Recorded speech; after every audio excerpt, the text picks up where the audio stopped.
Baik, bismillahirrahmanirrahim. Assalamualaikum warahmatullahi wabarakatuh. Alhamdulillahirrahmanirrahim. Allahumma sholli ala Muhammad wa ala alihi wa ashabihi ajmain. Puji dan syukur senantiasa kita panjatkan kepada Allah.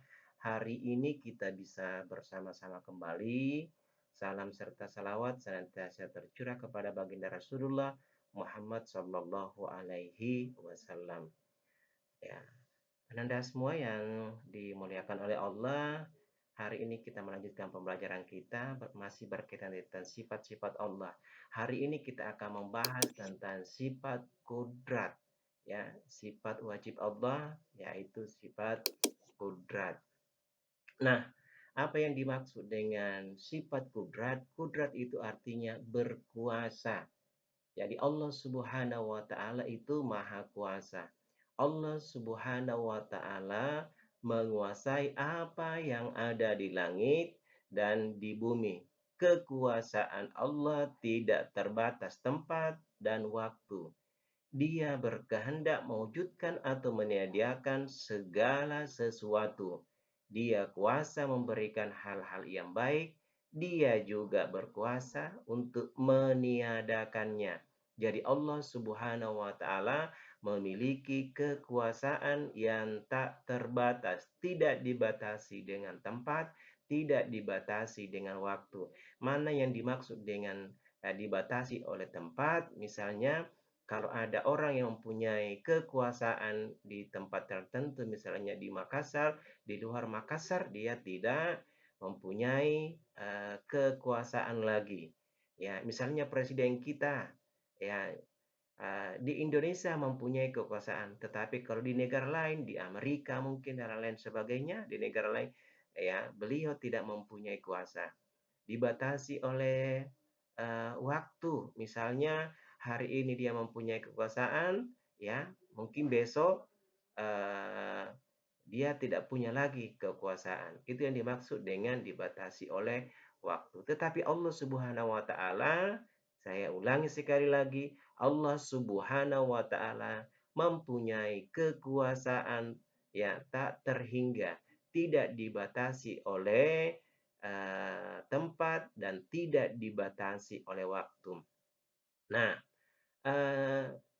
lawan dari sifat kudrat adalah ajasun. Apa itu ajasun? Adalah tidak kuasa atau lemah. Ini juga merupakan sifat mustahilnya Allah. Allah Subhanahu wa taala tidak mungkin lemah, ya. Nah, setelah kita memahami bahwa Allah itu memiliki sifat kudrat, ya, artinya berkuasa, ya, maka yang mesti kita wujudkan di dalam diri kita semua adalah ya sifat tawadu. Ya, apa yang dimaksud dengan tawadu? Tawadu adalah ya rendah hati, ya, bukan rendah diri. Kalau rendah diri itu adalah tidak percaya diri, ya, minder. Ya, tetapi kalau rendah hati adalah orang yang selalu ya menghormati orang lain, orang yang selalu menghargai orang lain siapapun itu orangnya. Ya, itu yang dimaksud dengan rendah hati. Ya, lawan rendah hati adalah sombong, angkuh. Jadi, Mister ulangi bahwa orang yang memiliki sifat rendah hati adalah orang yang orang itu tidak memiliki kesombongan di dalam hatinya, ya, jauh dari sifat keangkuhan, ya, selalu menghargai orang lain, ya, tidak selalu menganggap dirinya paling hebat, tidak selalu menganggap dirinya paling kaya, tidak selalu menganggap dirinya paling mampu, ya, ya.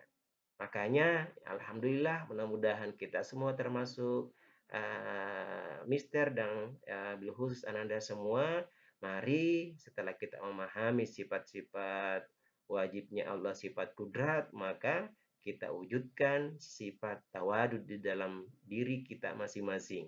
Ya, kenapa? Karena kita menyadari bahwa kita manusia adalah makhluk lemah. Ada zat yang paling kuat, paling kuasa. Siapa itu? Adalah Allah Subhanahu wa taala. Nah, ini dijelaskan di dalam Al-Qur'an surah Ali Imran ayat 26. A'udzu billahi minasy syaithanir rajim. Bismillahirrahmanirrahim. قل اللهم مالك الملك تؤتي الملك من تشاء وتنزع الملك ممن تشاء وتعز من تشاء وتذل من تشاء بيدك الخير إنك على كل شيء قدير. Nah, di dalam ayat ini menjelaskan, ya, katakanlah wahai yang mempunyai kerajaan, ya, engkau berikan kerajaan kepada orang yang engkau kehendaki dan engkau cabut kerajaan dari orang yang engkau kehendaki. Engkau muliakan orang yang engkau kehendaki dan engkau hinakan orang yang engkau kehendaki. Di tangan engkaulah segala kebajikan, sesungguhnya engkau maha kuasa atas segala sesuatu. Ini dijelaskan di dalam Al-Quran surah Ali Imran ayat 26. Ini sangat jelas, ya, ketika kita pahami, kita baca ini, maka di sini menggambarkan bahwa Tuhan Allah itu adalah Zat yang maha kuasa. Dia bisa memberikan kekuasaan kepada siapa saja yang dia kehendaki.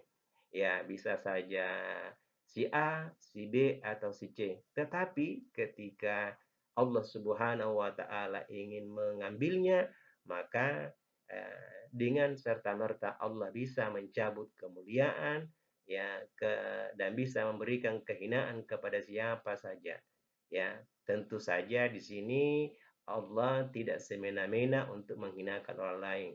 Ya, tidak semena-mena menghinakan orang, tetapi ya tergantung dari, ya, amal yang dilakukan oleh setiap orang.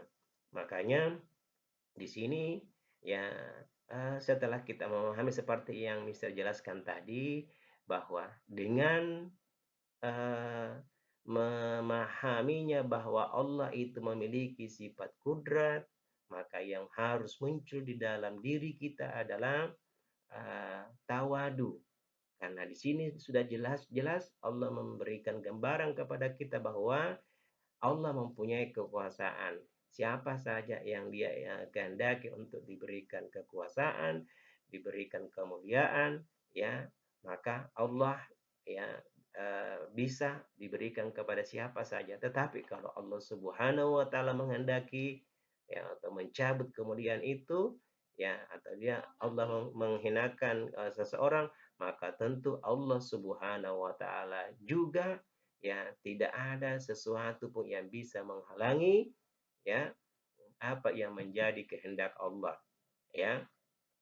Nah, saya kira ini berkaitan tentang sifat kudrat, ya, mudah-mudahan bisa dipahami, ya, saya kira demikian, ya, wabillahi taufiq wal hidayah. Assalamualaikum warahmatullahi wabarakatuh.